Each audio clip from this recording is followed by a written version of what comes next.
You're very quiet very quickly. This doesn't normally happen. First Minister, Cabinet Secretary, colleagues and friends, welcome to Centre Stage Village. This building was once Kilmarnock Academy, where generations of young people came to discover who they might become. Today, it has been reimagined as something new, yet in many ways very old, because at its heart, Centre Stage Village is simply a community gathering round its people. Within these walls, you'll find a neighbourhood of more than 30 organisations from across the public, the private and third sectors, working side by side, not in competition, not in duplication, but in collaboration. Together, they're creating something simple but powerful, a place where people can walk through the door and be welcomed first as human beings, not as problems to be fixed.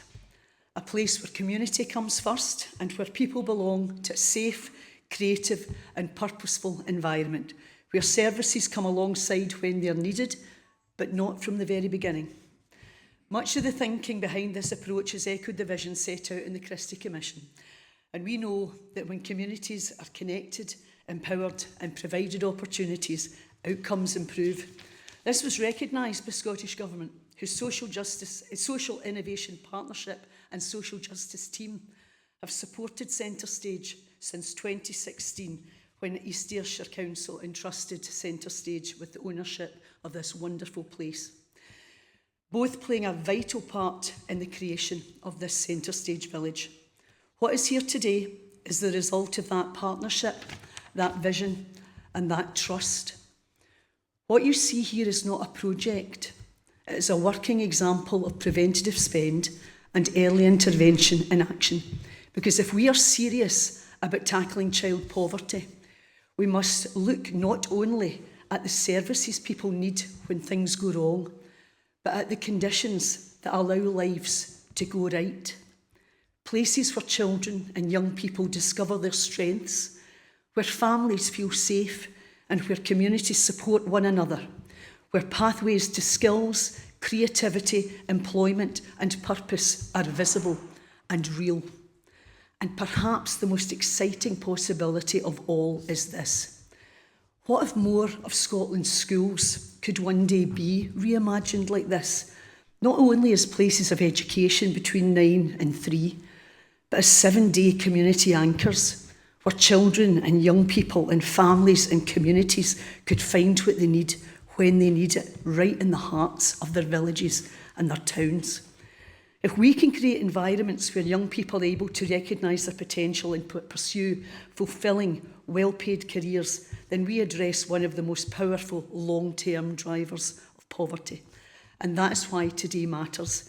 By coming here, First Minister, you're shining a light on the kind of community-led, council-enabled innovation that Scotland has the opportunity to nurture and scale.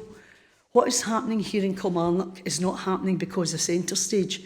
It is happening because community and government and partners are choosing to work differently together. That takes trust. But when communities and government work together, extraordinary things can become possible. Ladies and gentlemen, please welcome the First Minister of Scotland, John Swinney.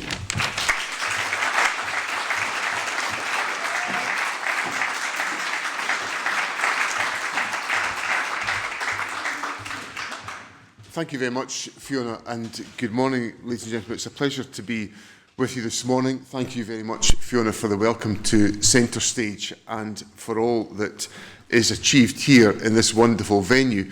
There are some of our colleagues who had hoped to be here today but haven't managed to make it because of the travel disruption that we're experiencing at Glasgow Central Station, where overnight we've had a very, very significant fire with serious risks to the population and the built environment, and I'm relieved that the reports that I have this morning are that there have been no serious injuries as a consequence of the incident last night. And once I'm finished with our discussions here this morning, I'm travelling to Glasgow to see the situation for myself and to discuss the recovery with Glasgow City Council and with our partners. So we're sorry that some colleagues who hope to be here couldn't quite make it because of the travel difficulties.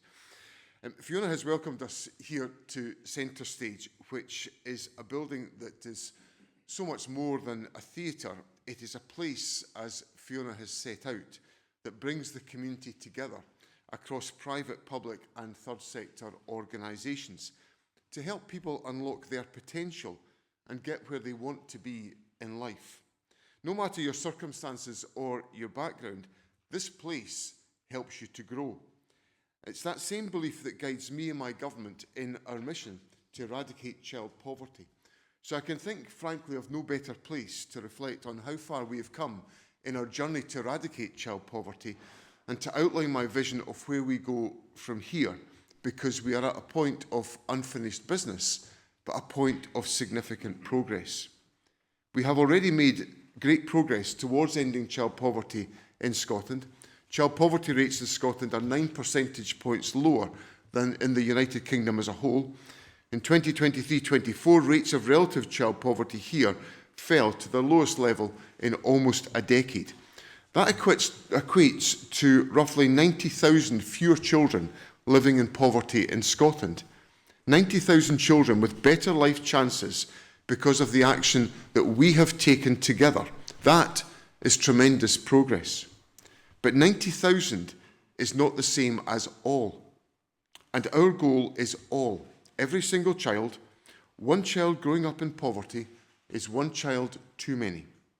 No child should have their choices and their opportunities curtailed by poverty. No child should have to worry about their basic needs, about heating, clothing, or eating. No child should have to face the additional challenge at school of being too hungry or too tired to learn. And no child should grow up to have fewer job prospects, poorer health and mental health outcomes, or a shorter life. It reduces our collective prosperity and adds strain to our public services. It curtails those children's futures, and as a result, it curtails Scotland's future. So we're here not just to reduce child poverty in Scotland, we are here to eradicate it utterly and completely. To do that, we need to do things differently. And I'm confident that everyone in this room shares that understanding. In many ways, today is the next step in a conversation we have been having together for some time. I think we all acknowledge that we must shift the balance of investment away from crisis response and recovery. We must build a system that is seamless and tailored, investing in preventative efforts, responding flexibly and quickly to people's needs, thus preventing anyone from reaching a point of crisis before they get the support that they require. But making that system a reality takes all of us to work together. And that's what last year's whole family support events were all about. And I know that many of you attended and led many of those events. Since then, the government has focused on embedding the eradication of child poverty right across government, in getting it right for every child, in our commitment to keeping the promise, in our public health and public service reform strategies, and in our service renewal framework for health and social care. But this cannot be solved by government strategies alone. It will take all of us to work together to achieve our objectives. And this again is why I'm glad we're here at Centre Stage. Those of you who attended our events last year will remember we talked about all the groundbreaking work that is going on across Scotland and the need for us to learn from that work, to mainstream it and to make it standard practice everywhere. My government first started working with Centre Stage back in 2016. We were interested in its model of wraparound support for people and families, one that brings the people and third sector together, along with the public sector, to deliver together, to learn together, and to build a better future for Kilmarnock together, building on individual strengths, complementing each other, and delivering transformative support as a consequence. Our partnership with East Ayrshire Council, through the Fairer Futures Partnership, is already working to scale this up across the whole of the local authority area. And we have 16 such partnerships working all across Scotland. They're breaking down barriers and building new holistic systems that work for families and for people rather than for the system itself. Alongside our whole family wellbeing funding, they are supporting collaboration between the third sector and public services. This is already starting to deliver stronger whole family support. In government in the last year, we've made Adopt and Adapt funding available to local authorities not currently involved in the Fairer Futures Partnerships programme. This will help them engage with the programme's learning and evaluation and embed its lessons in their local area. Because the third sector is so important to this work, we are taking steps to ensure that those of you who are in the third sector can keep doing all the great things that you do for years to come. We've increased the use of multi-year funding for third sector organisations to provide greater stability and certainty, and to enable organisations to focus on the vital work of supporting communities. And since the eradication of child poverty is our foremost priority, we've expanded this to include funding for advice services and support families across Scotland with welfare, debt and income maximisation advice into the bargain. We will continue to deliver this and our Fairer Future funding, and will develop a new partnership agreement with the sector to further strengthen its voice.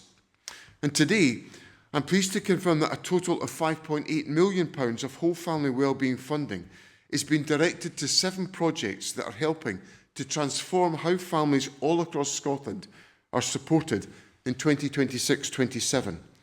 This funding will go to projects like Whole Family Support through General Practice, which supports 12 organisations, as well as a variety of community resources to offer early intervention, holistic support and empowerment to families registered with participating practices. It will go to Aberlour's Mother and Children Houses, which support mothers in recovery to keep their children safely in their care, reducing trauma and improving outcomes. To date, 70% of children involved in Aberlour's programme have avoided statutory care and remained full-time with their mothers, which is a fundamental point that we're trying to achieve through our work on the promise to avoid the disruption and division of families. Additionally, last November, when the UK government agreed to end its 2-child limit, I made it clear that the resources Scotland had earmarked to mitigate that policy would go directly to supporting families experiencing poverty. It was clear to me that third sector partners already working with these families were the right vehicle to deliver this. And what an impact that initial funding has had. Aberlour, for example, used an investment of £550,000 in their Urgent Assistance Fund to deliver support to over 1,000 families across 30 local authorities. That included cash grants for families and help with debt repayment, providing direct urgent support to families in need over the winter period. Similarly, Children First received an investment of £1.5 million from this fund to support families facing financial hardship.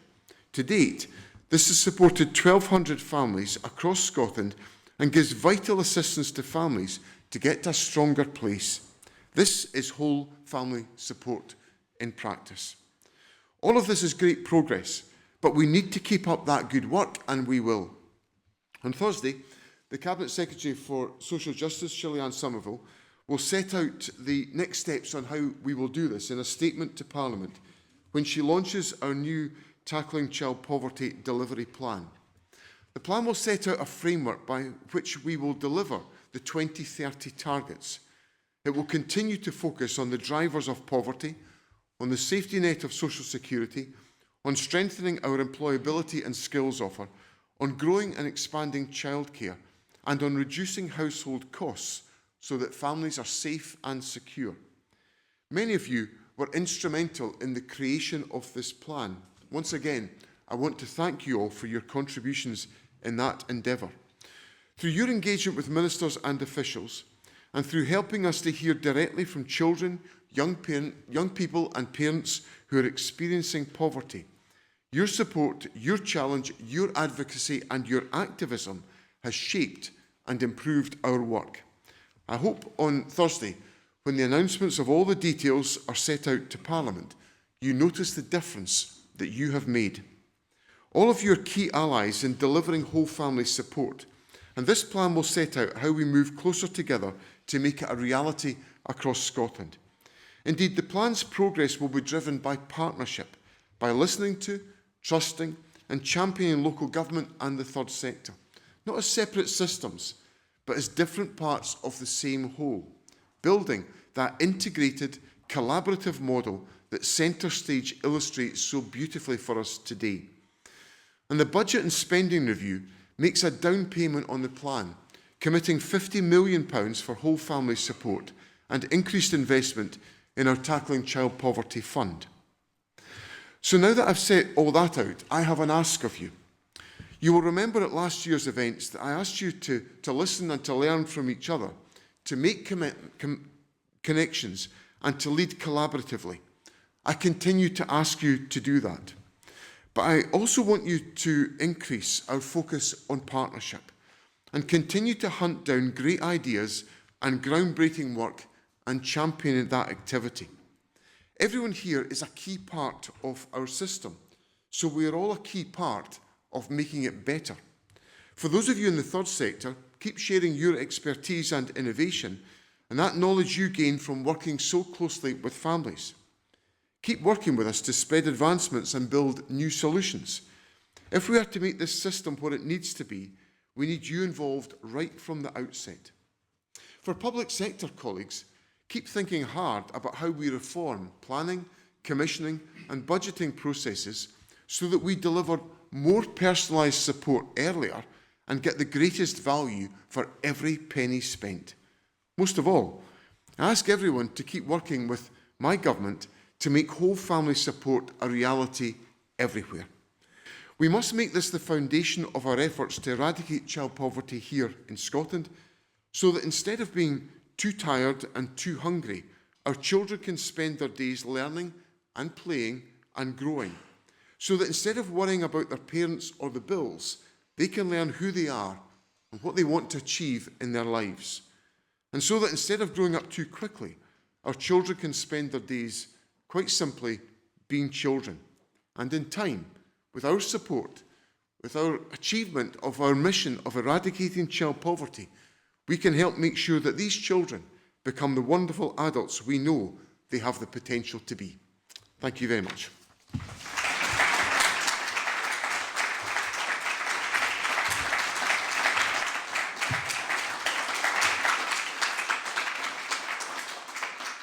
I'm going to take some questions from the media in separate space afterwards, but at this moment I'd be very happy to answer questions from our audience that are here today and to address any of the issues that arise out of what I've said today. So if I can invite any contributions or questions from anybody from the floor today. Yes. John Dickey from... There's a microphone coming to you there, John, but yeah, it would help if you just said who you are, just so that everyone knows. Thanks, First Minister. Thanks, yeah, John Dickey from Child Poverty Action Group in Scotland. So first thing, just want to say how welcome and how important the leadership you've shown on child poverty is. And secondly, I suppose, how welcome the very real progress that's been made on child poverty here in Scotland is. As you've acknowledged, there's still a long way to go before we even meet the child poverty targets, never mind achieve that ambition of ensuring there's no children living in poverty in Scotland. So that, I suppose that really is important, what you're saying about the need for all of us to collaborate and to work together to ensure that we're finding ways of wrapping support around families and their individual needs. I suppose my question is around how do we make sure and what further progress is needed in terms of ensuring those key supports that prevent child poverty are there and are adequate to the task, that our social security is adequate to prevent children from being in poverty, that childcare is accessible and flexible, that housing is affordable, that employment support is there, and all the evidence telling us that as yet, those key pillars of support that prevent poverty aren't yet adequate to the task of the ambition. So I suppose my question is just if you'd be able to kind of expand a bit on how you see the continuing development and investment in those key pillars of support that families need. Thanks, John. I think your question highlights, I think, the central point and the central challenge which exists for me as First Minister, for my Cabinet Secretary, but for the whole government and actually for the whole country and for all partners, because in going through the issues that you fairly set out as remaining to be resolved, there is a recognition that there is a need for there to be a comprehensive solution in place to tackle the issue of child poverty. Child poverty is not a compartmentalised issue. If you sort one issue, that will be it sorted. It is, well, I think all the evidence demonstrates that's not the case. It's not going to happen. So the Child Poverty Delivery Plan that the Cabinet Secretary will set out to Parliament on Thursday will focus, as I said in my speech, on a range of different elements. It will focus on the drivers of poverty, on the safety net of social security, on strengthening employability and skills on offer, on expanding childcare provision, and on reducing household costs. So that's a recognition from government, and it's been a really purposeful exercise within government, because we knew that we had the Child Poverty Delivery Plan to set out before the end of the parliamentary session.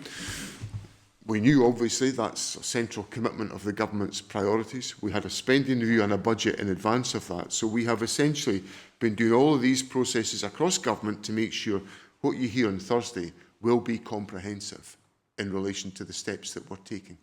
So that is my fundamental point, that we cannot approach this in a compartmentalised way. And that's my appeal to the audience that's gathered here today represents a whole cross-section of different organisations that need to be in the mix to help us to resolve this issue. And so the plan will do all of that. One of the challenges that comes out of that, and it's a challenge we wrestle with all the time, is how can we be assured that this is happening everywhere?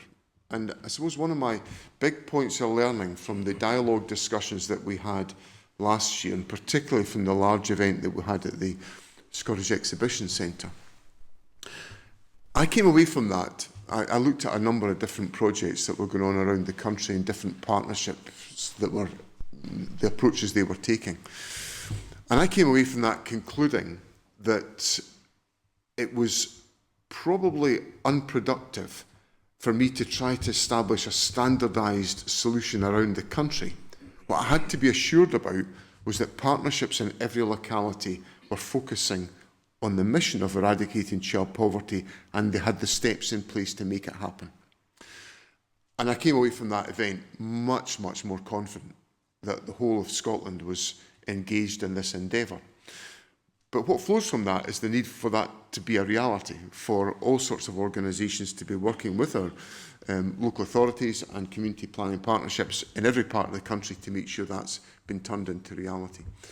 It also requires different organisations to look carefully at what they're doing, how they're approaching their tasks, and to decide, are they actually contributing as effectively as they could? And one proposal that I've seen, and I was sharing my reflections on this with Willie Mackey earlier on, I received a proposal for the turn of year, perfectly timed in advance of the budget process, from Colleges Scotland about, it's called the RISE programme, and it's all about essentially anchoring support for individuals to overcome poverty anchored on a learning relationship. So it's a college-based proposition, but if somebody's living in poverty, yes, a college will provide them with learning, but they will also arrange childcare, transport, other supports that may be necessary, well-being support, mental well-being, addiction support, whatever. But when that proposal landed on my desk, I breathed an enormous sigh of relief that organisations around the country were listening to the challenge the government was setting out and responding constructively. It's a superb proposal. It's funded in the budget, and I'm delighted it's funded in the budget, because it's an organisation looking at its core purpose, provisional learning, but looking at it slightly differently, saying, well, if we want to provide this for people living in poverty, we've got to recognise there's other parts of the jigsaw that have got to be put around about it. And that gives me enormous encouragement. I would simply say to organisations here, that's the type of spirit I want to see coming out of what we're doing, because those comprehensive solutions will help us to achieve what we're trying to achieve. Yes. Yes, sir. Thank you. Thanks for the opportunity to speak, John. So I'm Joshua Adams from G. Adams Academy. Now, young people in Scotland are so important in the structure of the country. They're so ambitious, they're so creative, so intelligent, as I'm sure you know, talking about child poverty. In Scotland, education's always been free. To go to nursery, to go to primary school, secondary school, it's always been free. However, to get yourself to the next level of higher education, a lot of people see the use in private tuition. The only thing in Scottish education isn't free, opposed to private schools, is private tuition. Now at G. Adams Academy, we've made private tuition free for the very first time in Scotland. And I'm proud to say that we are, alongside Fiona, we're operating for the first time in here, which is incredible. My question for you is, how important would free private tuition be to Scotland and Scotland's young people? Thanks, Josh. Thanks for what you're doing. I think the issue of private tuition to help young people in their learning is an issue which obviously is determined largely by cost, but you're addressing that issue in terms of the work that you're taking forward to make that provision free. Fundamentally, I think the strength of the education system should be able to meet the needs of all young people, but where it's not, we have to look at what additional support is required to be in place to enable young people to fulfil their potential. So I think some of the models that you're suggesting and that you're taking forward are interesting to provide us with a way of supporting young people to achieve their potential, because your fundamental point is critical, and I made it in my comments. People will debate. Well, some people might say to me, "Why are you so focused on the eradication of child poverty?" And I can give all sorts of moral arguments about that I think children and young people should be able to grow up to fulfil their potential. They shouldn't be defined by where they were born and what circumstances they were born into. So I can make a moral argument about that, which I fundamentally believe. But there's also an economic argument. I need young people to become the taxpayers of tomorrow, because that's how the world goes round, by people being able to make their contribution to society, to earn, to generate wealth, and to contribute to our economy. So in every respect, making sure that no young person is unable to fulfil their potential is a huge requirement for our society to secure the economic future of our country. So what you contribute to that is crucial, and for that to be enabled here in centre stage is very welcome. Yes, just up there. Just to the end of you, thanks. Thanks, First Minister. I'm Tressa Burke from Glasgow Disability Alliance, and here with Inclusion Scotland as well today. And a question that we have is, really excited to hear that delivery plans coming out on Thursday, and also the holistic nature of tackling child poverty. One of the main drivers of child poverty is disability. And so we're really keen to understand if there's going to be actions addressing disability. And by that, I don't mean a medical condition or an impairment. I mean the barriers that disabled people experience in actually accessing either work or fair benefits or inadequate benefits, and all the other barriers that they experience. So action specifically about disability, and maybe how that relates to the Disability Equality Plan. Yeah, thanks, Tressa. Well, the issues, again, that point relates back to what Josh has just asked me about the enabling people to make their contribution to society. And the Child Poverty Delivery Plan is focused very much on making sure that we remove the obstacles and the barriers that prevent people's contribution being made. Now, that requires some practical and financial measures to be taken by public authorities, but it also requires a whole range of organisations to perhaps change the arrangements that they put in place, their engagement with people to enable their participation to be maximised. And in that respect, there perhaps may be a requirement to change cultures in organisations to enable that to be the case. So what we are keen to make sure is that the plan is seen as an enabling plan, so that it's not going to prescribe everything. Part of my comment to John Dickey a moment ago about my reflections on the learning events we had at the exhibition centre last year, I came away from that thinking we could waste an awful lot of energy prescribing around the country how things should be done.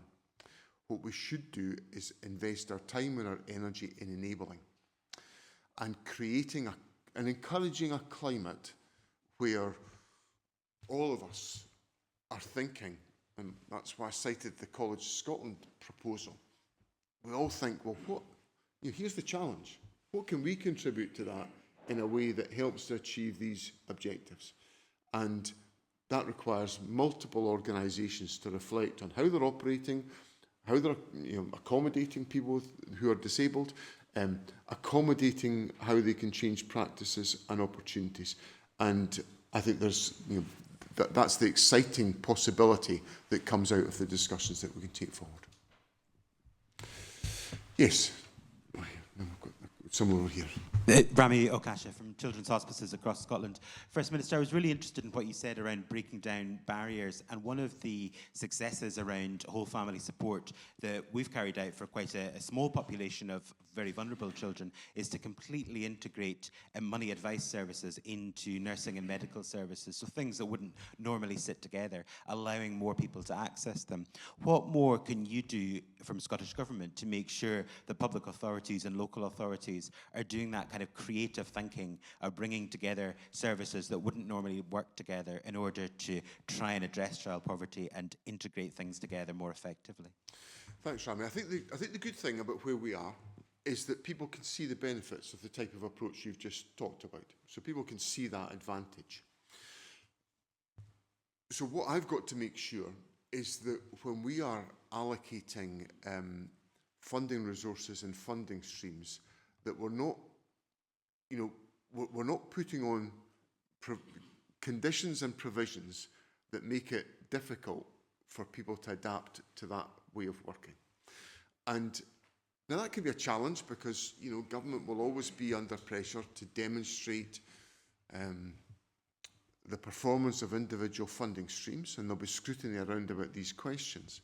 But I suppose what I'm setting out today is a willingness on the part of government to look in a much more enlightened way at how we can deploy some much more flexibility around about some of these elements. Because if I just take your example there of money advice alongside the care services that you're providing to families, there'll be different funding streams involved there, Rami, and they might not be sitting comfortably together.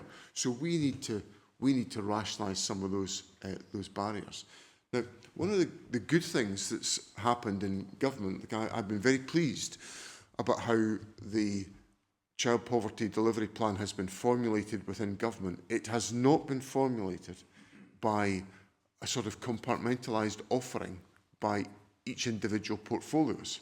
We've looked at what's the nature of the challenge we face as a country, worked out what we need to do to try to overcome that, and then said, right, and we've then faced government to say, how do we make that happen? And that's a very different way from the way government normally operates. Government normally says, well, we in the justice portfolio can offer you this, and we in the education portfolio can offer you that. That's not what we've done this time round. We've taken the strategic challenge and faced government with that. And I hope what you see on Thursday represents a much more integrated and cohesive approach. And it's an invitation to public authorities and third sector organisations around the country to respond to all of that. Thank you, First Minister, and thank you, Fiona, for hosting us in the wonderful Centre Stage Village. So as my question really follows on what you've just said, First Minister, so we're here as voluntary sector representatives, public sector, private sector. So my question is really about the private sector and how What is your ask of them, and how enabling will the next plan be? Because I think you'll agree that for us to eradicate child poverty, it's a Team Scotland. It'll be Team Scotland. It's all sectors working together. Thank you. I think there's, the heart of my message is to, and I suppose part of the answer is in what I said to Joshua a moment ago, that this is an economic endeavour for the country as much as it's an anti-poverty endeavour. And the private sector is crucial in deploying the flexibility around about employment and access to employment. There are a number of very, very good organisations, private sector organisations, that enable individuals, often disabled people, people wrestling with challenges, to make their economic contribution with particular support and adaptation. So I suppose my fundamental point and my fundamental proposition is to invite the private sector to be partners with us. And there's a lot of, as the private sector wrestles with challenges about availability of skills, availability of people, and there isn't a sector I speak to who's not challenged about the availability of people, then we've got to make sure that we that we involve and engage all of them. So it's an invitation to all. And the challenge, of course, really comes down to, how do we organise and enable that? And hopefully I'm setting out clearly enough today. I don't actually view government as having to need to conduct the orchestra and all of that. We need lots of other people to do that to support our central purpose. And that's the invitation that I make today. Take Chris there. Thanks, First Minister. You've talked about the importance of local government in your mission to eradicate child poverty, but at the moment we see councils across Scotland raising council tax, often by well over inflationary rates. And I do wonder, is there not an opportunity for the next Scottish Government to look at things like council tax, like social care charging for disabled people, and significantly reform these so people with the least aren't paying the most as they often are now?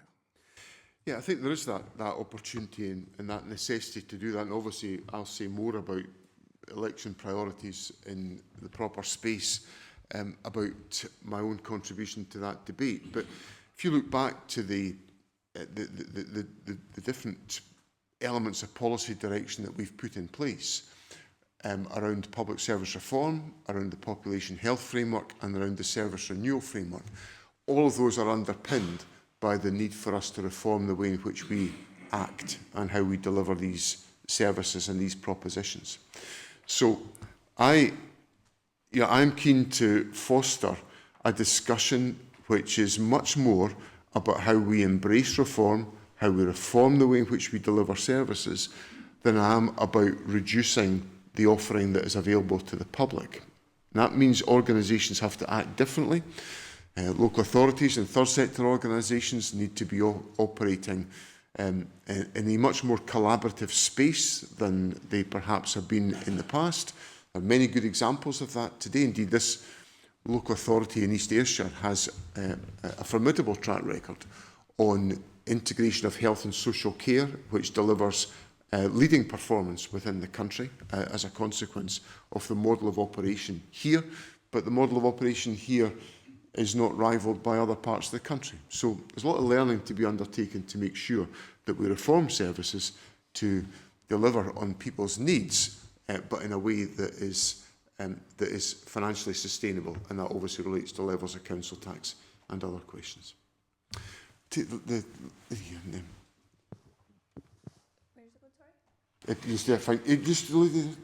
Okay. thanks. Hi, good morning. Jude Turbine from Children in Scotland. And I suppose thanks for an interesting morning already and the interventions that we've had. It's all been very thought-provoking. I think the area that I think would make a big difference, we're talking about resources, we need to liberate resources in the right spaces.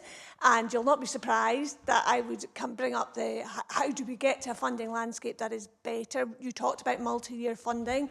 I think we could move a bit faster on that if we could look at how we do that. I know there's real barriers within government, but that makes a massive difference, the opportunity cost of year-long grants, even some of the short-term commissioning. And I know it's difficult because of the models of funding we have, but I wonder if there's a bit more ambition around making that just a little bit, accelerating that a bit. I appreciate the steps that have been taken, but I would like to see it accelerated a bit more. Yeah. Thanks. I think I'm completely with you, Jude. Like, it's been a frustration to me for so many years that we've never had more than 1 year's line of sight about funding to then give reassurance to anybody else.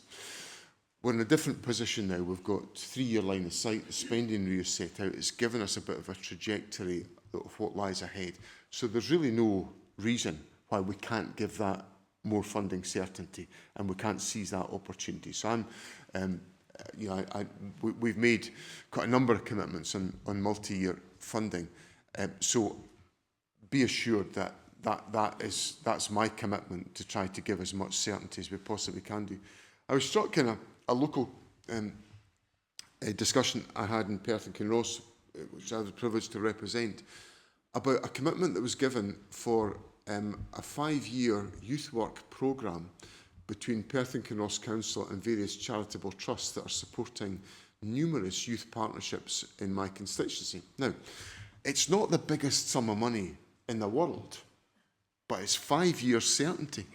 So they all know where they stand. And the incremental benefit of youth activity is astonishing for these organisations.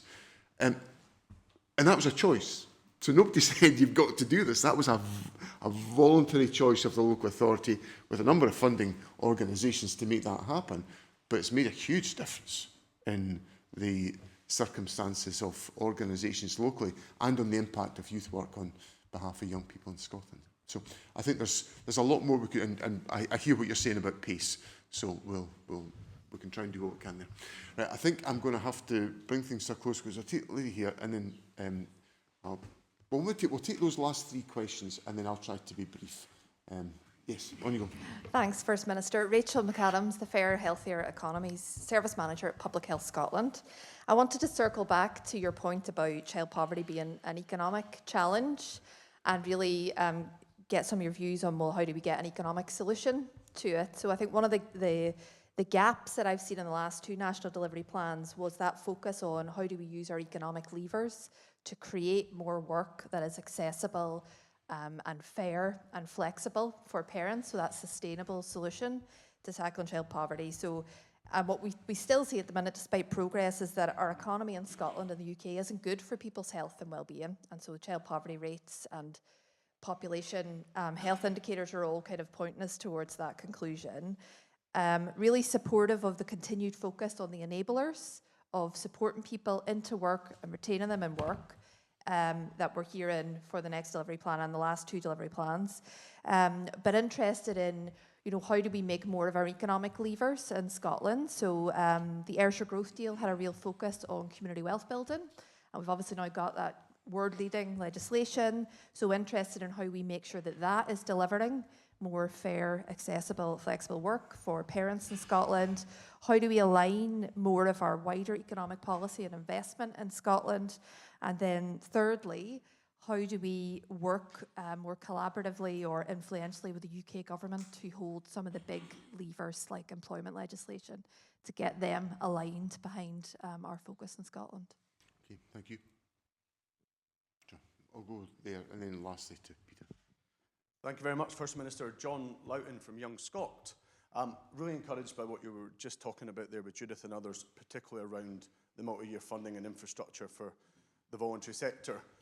Particularly as we go upstream and have a focus on prevention, I think the challenge and the opportunity is how do we all see third sector as part of public infrastructure and not just the tag on. I think that's really key to help deliver that.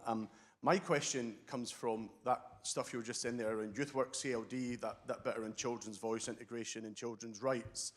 Young Scot worked as part of this process to ensure that children themselves and young people are equal partners in this process. What's the dialogue therefore going forward? It's good to engage them in the initial conversation. How are we going to ensure that we get information back to them and see them as a primary constituency of this and make sure they're updated and part of that dialogue on tracking progress and everything else as we go forward, rather than just, you know, adults speaking for them all the time. Thank you. And then the very last one from Peter. Thanks. Peter Kelly from the Poverty Alliance, and thanks, First Minister, for your contribution this morning.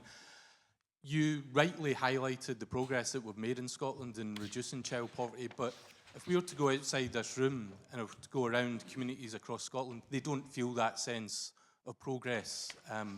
When we speak to our members across Scotland, there is a sense of a lack of trust in the commitments that are made by government, and a lack of hope in the belief of change. What can we do with this next and most crucial child poverty delivery plan to reinstill some sense of hope that when we make these commitments, they'll actually be delivered? Okay, let me try and I'll quickly canter through these to give some responses. On Rachel's point about the economic challenge, that the government's spending over £60 billion in Scotland next year, and I'm really interested and very focused on how we can use that public expenditure to achieve the economic challenges associated with child poverty. So when I talk about the expansion of childcare, that is an economic opportunity in communities to make sure there are new possible opportunities. And then when I look at the proposition put to me by Colleges Scotland, there's a route, a pathway that individuals could go into childcare because of supported learning from the colleges sector. So there's just one example. National Health Service employment, very extensive in all parts of the country. So our public employment is a very significant part. That's before we get near any of the issues that Celia raises with me about the private sector. I think the models of operation that are enabled through community wealth building are also really interesting, because, again, to look at some of the work that community development trusts are doing around about the country, where employment and economic activity has been stimulated because of their role, is exactly what the community wealth building legislation is designed to fuel. On your point about links with the United Kingdom government, we are keen to collaborate in a number of ways to try to align our activities on tackling child poverty. There's been some very good joint working in the City of Dundee around about the focused steps to eradicate child poverty in different pilot projects there, which I think provide some of the keys to how we can proceed, and I assure you that we'll engage constructively in that respect. On John's couple of points. Firstly, on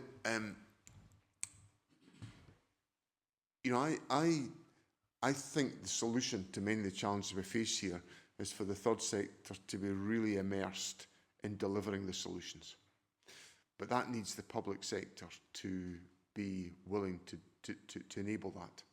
Now, we will demonstrate on Thursday how we're willing to enable that. So there will be substantial things said on Thursday that will help this.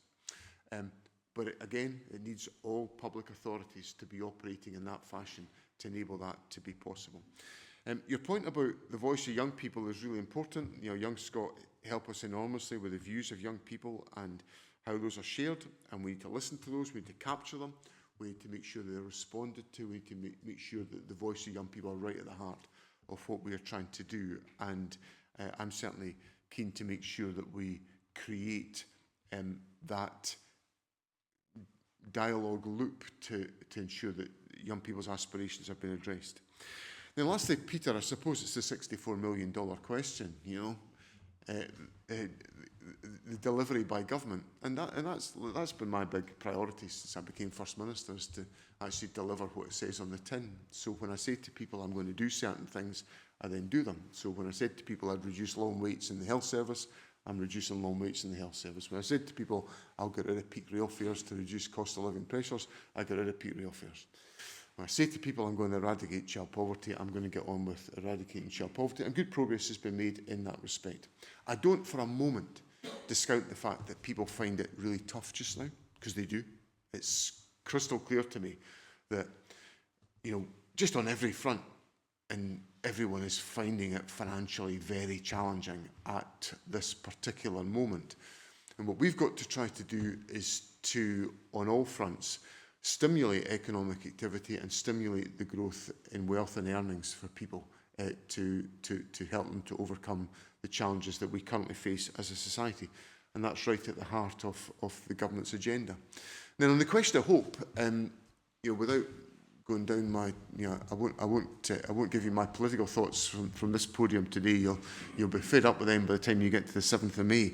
But what I would say is that of whatever people criticise me for, they cannot say, I don't think, with any justification, that the priority of my government is anything other than crystal clear, which is to eradicate child poverty. That's the mission of my government, and I hope that gives people encouragement and hope they've got a government that's working to do that in Scotland and is determined to do so. So on that note, let me draw things to a close. I'll speak to media just afterwards, but thank you so much for your attendance today and your engagement. Thank you so much for how, as I said in my speech, how you've helped to shape what the government will announce to Parliament on Thursday. And I'm very optimistic about what the plan represents as a big step forward for Scotland, and I look forward to working to take it forward with you. Thank you very much.